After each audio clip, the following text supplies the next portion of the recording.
Formalizarse es hacer patria, ¿no? Es hacer nación, porque gracias a ello el Estado puede seguir creciendo. Ese dinero de la formalización de los impuestos puede hacer que se atiendan las necesidades de la población.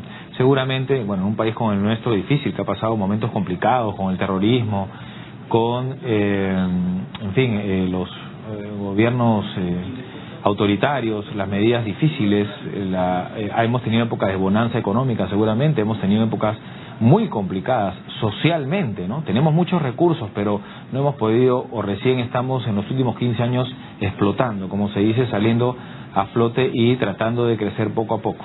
Pero con la formalización esto podría ser más rápido. Claro, seguramente dirá usted, bueno, ¿para qué? No pago impuestos, no me hago problemas, no tengo que darle beneficios a mi personal. Bueno, eso creo yo que también es una consideración especial que cualquier ser humano debería tener para con su trabajador. Pero es importante, si uno quiere hacer empresa también, que se formalice. La única forma de crecer es vender. Vender, cuando uno vende, paga impuestos. La única forma de poder bancarizar, entrar al sistema, poder conseguir un préstamo y para eso poner otro negocio y seguir creciendo. La única forma para eso es tener en regla toda su situación, obviamente formalizarse y llevar la contabilidad también. Es sumamente importante en ese sentido. Nos acompaña Carlos Vargas, él es experto en tributos. Vamos a hablar de la contabilidad, vamos a hablar de la formalización, vamos a hablar de todos estos aspectos. Hay una opción hoy que es MIPE también, para comenzar. Bienvenido. ¿Cómo le va? Buenas tardes. Buenas tardes. Bueno, ¿por qué es importante? Más o menos he hecho una introducción un poco larga, pero significativa, ¿no? Porque creo que tenemos que entender la importancia primero de formalizarse. ¿Usted por qué considera que uno debe formalizarse y uno debe tener además sus documentos en regla, su contabilidad? Bueno, en efecto, la importancia de la formalización está basada en que la empresa o la persona que logra formalizarse, en primer lugar, tiene acceso al sistema financiero, tiene acceso también a los créditos empresariales de proveedores, pueden acceder, digamos, a las licitaciones públicas, pero principalmente la importancia, digamos, de la formalización está en que permite que su patrimonio esté bajo buen recaudo, dado de que si se formaliza todo el tema, digamos, de acreencias, estaría bajo el aporte total del patrimonio, del capital aportado. Vale decir, de que si no fuese formal, su patrimonio estaría permanentemente en riesgo, expuesto a que sea, digamos, embargado, tanto por el tema del lavado de activos como por el propio esquema de SUNAT, ¿no? Por evadir impuestos. Entonces, de cualquier modo, el hecho de formalizarse hay que hacerlo. Es indispensable, digamos, ¿no? No se puede pensar en trabajar o en hacer negocios si no se es formal. Y si es informal, va a tener que tener, digamos... Mucho cuidado y que pueda perder en algún momento sus propiedades. Como se dice, vivir a santo de mata, ¿no? Exactamente, así es. Ahora, ¿por qué hay tanta informalidad en nuestro país? Entiendo que no es popular combatirla, ¿no? Sí, en efecto, en los últimos años ha habido una lucha frontal, entiendo, por parte de la SUNAT y el Estado mismo, a efectos de poder ir reduciendo gradualmente el tema de la informalidad. Desafortunadamente, en los sectores que están lejos, digamos, de las ciudades, es donde más se produce la informalidad. Claro. Tal es el caso, por ejemplo, de la minería informal, también el caso del turismo receptivo. Y todo tipo de comercio. Y todo tipo de comercio en general que se da fuera de las ciudades, por lo general están expuestas a la informalidad. Pero precisamente el Estado, a través, digamos, de su Ministerio de Economía y Finanzas y la SUNAT, ha empezado a dar muestras, digamos, de cambios en la estructura, digamos, de controles, de tal modo que hasta este momento se están reduciendo significativamente todas las opciones que tenían normalmente los informales para seguir siéndolos. Claro. Dentro de ellas, por ejemplo, para este año 2016 se ha bajado la valla, por ejemplo, para efectos de llevar los libros electrónicos. Por ejemplo, ahora, a partir de enero del 2016, aquellas empresas que durante el 2015 facturaron alrededor de 288.000 soles, que viene a ser algo así como 20.000 y tantos soles mensuales, están obligados a partir de enero de 2016 a presentar libros electrónicos, lo cual, digamos, ya es una iniciativa bastante directa y frontal contra la informalidad, dado de que este mecanismo serviría para que la SUNAT pudiese detectar oportunamente la informalidad o, en todo caso, manejos indebidos, ¿no? Como por ejemplo compra de facturas, ventas no declaradas. Eso se entiende, ¿no? El carácter disuasivo de esta cuestión, y bueno, ya con las sanciones, el tema punitivo seguramente.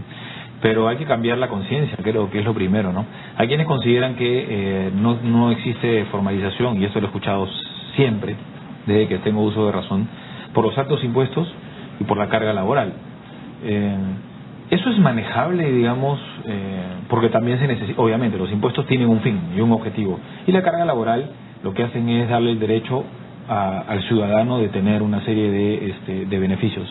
Entonces, ¿es un mal necesario, por decirlo de alguna manera, o hay países en los cuales se puede manejar? O la única opción, por ejemplo, es crear la facultad de hacer una MIPE y de pronto que la carga sea menor.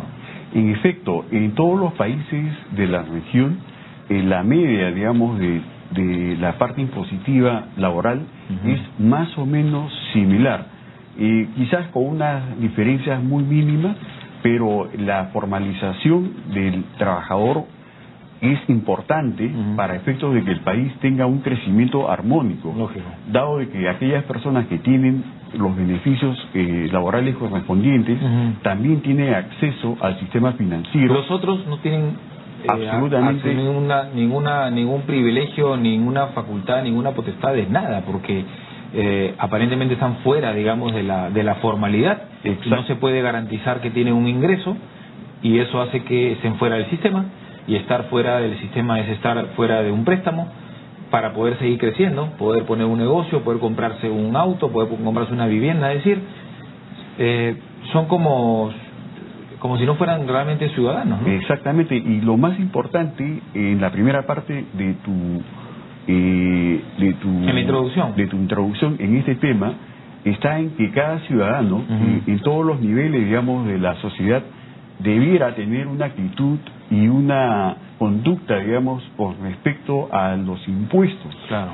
Del más importante empresario hasta el ciudadano más sencillo, digamos. Entender para qué sirve, ¿no? Y su importancia, ¿no? Claro, por ejemplo, una amiga panameña me comentó en algún momento de que qué importante sería que cada ser humano, cada ciudadano tuviera, digamos, esa conducta o esa forma de poder manifestarse, digamos, ¿no? Con un sentido de responsabilidad. Correcto. Con respecto a sus propias contribuciones. Bueno, por eso la campaña de SUNAT exige tu comprobante, ¿no? Exacto. Tu boleta, en fin, ¿no? Y en realidad sí, debería haber quizás un poco más, una concientización, digamos, más agresiva. Esto tiene que estar también en la educación y en las escuelas, ¿no? Debería partir en realidad desde las escuelas. Claro. Ahora, vuelvo a la pregunta, porque he escuchado, usted también como experto en tributos debe haberlo escuchado. Mucha gente dice, si el IGB fuera 10% yo lo pagaría. Sí. Pero casi 20% es demasiado. Más renta, más la carga, en fin, es mucho. Es cierto, por ejemplo... Esto es una buena opción, porque también creo que es una fórmula que todo el mundo sabe, y ya no es secreto, que para conseguir más ingresos por impuestos, por tributos, es mejor ensanchar la base, ¿no? Una mayor base tributaria, más que la presión, porque los que pagan impuestos están ahorcados y cada vez pagan más. Y mucha gente no los paga. Entonces, yo digo, bajas el impuesto y de pronto generas un mensaje, ¿no? De conciencia, y que más gente pague. ¿Es eso posible? ¿Es eso factible? ¿Ha visto usted ejemplos en otros lados? Totalmente. De hecho, el sistema, digamos, de impuestos en Latinoamérica es un sistema muy punitivo, digamos, en el sentido de que es muy exigente por los altos niveles de porcentaje que cobra. Entonces, por ejemplo, en el IVA, o lo que llamamos en Perú el IGB, es alto, como lo es alto en Chile, en Argentina. y cuyo resultado en esta época de desaceleración económica a nivel mundial se ve el impacto en la baja, digamos, del crecimiento del PBI, que por ejemplo en el caso peruano ya las expectativas de cerrar el ejercicio fiscal 2015 apuntan a llegar solamente a un 2,5, al igual que en el caso chileno y en el caso de los demás países que todavía tienen un nivel positivo, ¿no? Sin embargo, por ejemplo, en el caso de Panamá, Panamá tiene una tasa de IVA de un 7,5%, y el PIB o el crecimiento de Panamá es impresionante porque normalmente ha estado en el rango del 7 al 9% de crecimiento y este año está cerrando en 5 a 6%.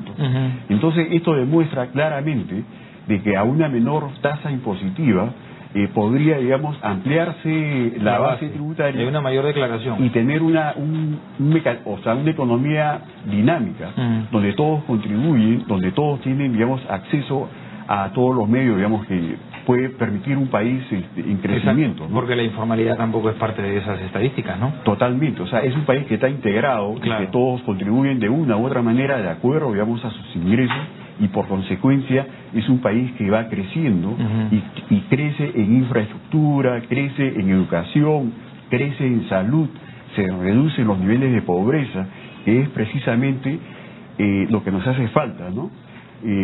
La corrupción existe en todo lado, pero si hay un nivel, digamos, de incremento de la recaudación tributaria, esta podría utilizarse, digamos, de una forma eficiente, ¿no? Y la gente ve cuando está bien invertido, digamos, ese recurso, la gente se da cuenta y también de alguna manera asume el compromiso, ¿no? De pagar sus impuestos, de darle al Estado la posibilidad que esto se distribuya, ¿no? Exacto. Creo que eso es lo que todos buscamos. Ahora bien, este es un ejemplo nada más, hay varios ejemplos. A mí lo que me parece curioso es que la mayor parte de la informalidad de pronto está en el comercio de personas que son muy emergentes, ¿no? Sí. Y que crecen como puedan crecer, pero decía también en una introducción, ¿no? La única forma de uno realmente crecer es en la formalidad, porque tú tienes un negocio, sea pequeño, sea grande, y si no das boleta, no tienes un flujo de caja, digamos, probable para un banco que te puede dar un préstamo más adelante y poner un segundo negocio y un tercer negocio y seguir creciendo, ¿no? Y además, es como que uno, crece dentro de la informalidad, pero sabes que no vas a crecer más. O sea, ya va a llegar un momento que además cuando ya te expones mucho, estás, digamos, valga la redundancia, te expones a que te fiscalicen, ¿no?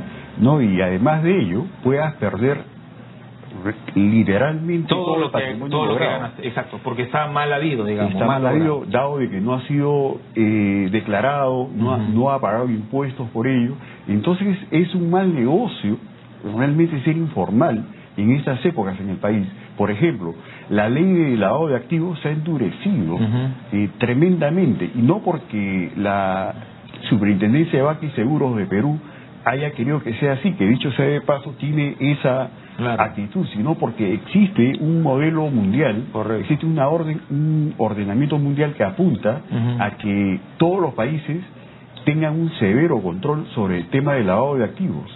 Entonces, consecuentemente, si no pierde por el tema del lavado de activos, podría perder por el tema de SUNAT, porque SUNAT también podría encauzar un tema de desbalance patrimonial y consecuentemente considerarlo como un ilícito penal, y a su vez con la consecuencia, digamos, de la pérdida de la libertad, inclusive, además de los propios bienes personales. Habría que fortalecer en todo caso ese trabajo que se hace en la banca, ¿no? Porque, bueno, los que viven en la informalidad manejan solamente efectivo, pero en algún momento pasan por el banco, ¿no? O sea, no como empresa, como persona natural, en algún momento hacen una transacción. Entonces ahí de pronto se puede notar dónde está la irregularidad, ¿no? Definitivamente, por ejemplo, ya se está regulando ese aspecto, como se hizo en México hace muy pocos meses, donde, por ejemplo, transacciones mayores a $1,000 obligatoriamente tienen que ser a través del sistema financiero, para que pueda ser efectiva una transacción ante ante la notaría para una compra-venta. Para que quede registro, ¿no? Claro, porque eso de trasladar fuertes sumas de dinero, además de que es muy peligroso, es totalmente inconveniente. Entonces, se están dando y se van a seguir dando todos los mecanismos para minimizar, digamos, las opciones de que la gente que actualmente es informal lo siga haciendo. Y yo pienso que los gobiernos que han ido marchando, que han ido avanzando, han ido dando, digamos, muestras de esa consecuencia, digamos, ¿no? Una reflexión final le propongo. Hemos hablado de la importancia de la contabilidad. Hay errores también dentro de la contabilidad. Por otro lado, ¿qué proponer? Porque hay quienes consideran que en un país que ha vivido por tantos años así en la informalidad, de un momento a otro no se puede hacer. Tú no puedes ir a un comerciante y decirle, ¿dónde está tu libro? No tiene, listo ya. Sancionado, multa o un proceso, en fin. Tiene que ser progresivo.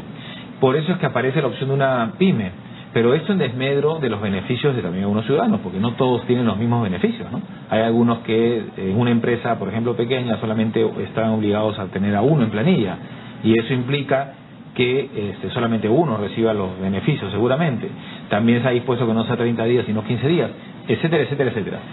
¿Usted cree que esa es la fórmula correcta? ¿Esa es la manera progresiva de ir hacia la formalización en un país? En realidad fue una primera fórmula que se dio en su debido momento, cuando todavía no había una formalidad cabal, digamos, en el sector laboral. Y de alguna manera sirvió para incorporar, digamos, a trabajadores que no estaban bajo ningún sistema de planillas, a una planilla que por lo menos le permitiera tener acceso al 50%... Salud, me parece también, claro, ¿no? Pero en la actualidad ya eso debería de cambiar, digamos, de algún modo, a efectos de poder uniformizar los beneficios en una forma equitativa, de tal forma de que no exista esas diferencias. Porque si no, lo que pasaría... lo mismo. Claro, al final de cuentas, el mercado se encargaría, digamos, de aplicarle el castigo a las empresas que utilizan estos mecanismos MIPE, porque dichos trabajadores, si son eficientes o tienen, digamos, un alto potencial de aporte, digamos, como profesionales o como trabajadores, sencillamente al tener una nueva oferta en una empresa que sí le ofrezcan los beneficios integrales, sencillamente va a perder un buen elemento. Entonces, consecuentemente, funciona al principio, pero después ya no es funcional, porque va a perder personal calificado esa empresa, ¿no? Entonces, al final tendría que haber en todo caso un equilibrio, reduciendo quizás las tasas del impuesto a la renta de personas naturales, que es la renta de quinta categoría, que es un tema muy álgido porque la tasa es alta, y reduciendo el tema de las AFP, que también es un tema muy controversial y que deduce demasiado el ingreso del trabajador. Sí, por eso dicen la carga, pues, ¿no? Eso. Pero lo que, insisto, hay que cambiar es la conciencia de la gente, ¿no? Primero, para pagar impuestos. Segundo, para formalizarse. Y aquellos que son empresarios, hay que tener un poco más de humanidad, ¿no? De sentimiento, en fin, de solidaridad con los trabajadores. Porque yo creo que usted dice, ¿no? Efectivamente, solamente tienen algunos. Y no se les pone a todos en planilla, o tienen una oferta de trabajo, se les deja ir así fácilmente, no se piensa bien el negocio y la capacitación que ha tenido esta persona en la cancha, como se dice, ¿no? Sí. Es decir, hay una especie del trabajo del día a día nomás en nuestro país, ¿no? Yo creo que eso está cambiando. No nos enfocamos a hacer las cosas bien. Sí, yo tengo una impresión, digamos, producto de los años de trayectoria en el ejercicio profesional y empresarial, tanto en el Perú como en el exterior, y una de las lecturas que voy viendo en los últimos años es de un cambio lento, pero un cambio al fin en la mentalidad tanto de los empresarios como de los trabajadores, ¿no? Yo creo que en el tiempo, no muy lejano, en la medida que vayamos avanzando todos, cada uno aportando su parte, digamos, ¿no? de colaboración, de participación de la riqueza o de las ganancias, de una forma equitativa, razonable, en función al mérito, pienso que vamos a llegar a un buen puerto como país, ¿no? Como sociedad. Ojalá que así sea. Y a los trabajadores también, yo con esto ya cierro y cerramos, también tienen que exigir, ¿no? porque muchos aceptan las condiciones que se le den nada más. Así y no se puede agachar la cabeza. Ya tenemos que exigir también. Yo en creo todo caso que denunciar, para eso están los inspectores, están los del ministerio, ¿no? Y sobre todo la SUNAFIL, que es la entidad encargada de proteger los beneficios Correcto. o los derechos de los trabajadores, es una entidad muy bien estructurada y con un sentido muy completo e integral. Correcto. De lo que son la defensa, digamos, ¿no?, de los derechos de los trabajadores. Gracias, muy amable. No, al contrario, gracias a ti por la invitación. Y felices fiestas. De igual manera, feliz Navidad. Gracias a Carlos Vargas, al experto en tributos, a propósito de fin de año también, en medio de la expectativa seguramente por la noche buena, la gente está en eso, pero no hay que olvidar que la formalidad es un aspecto muy importante también en el desarrollo de nuestro país. Pausa, volvemos con más aquí en 7.3 Noticias.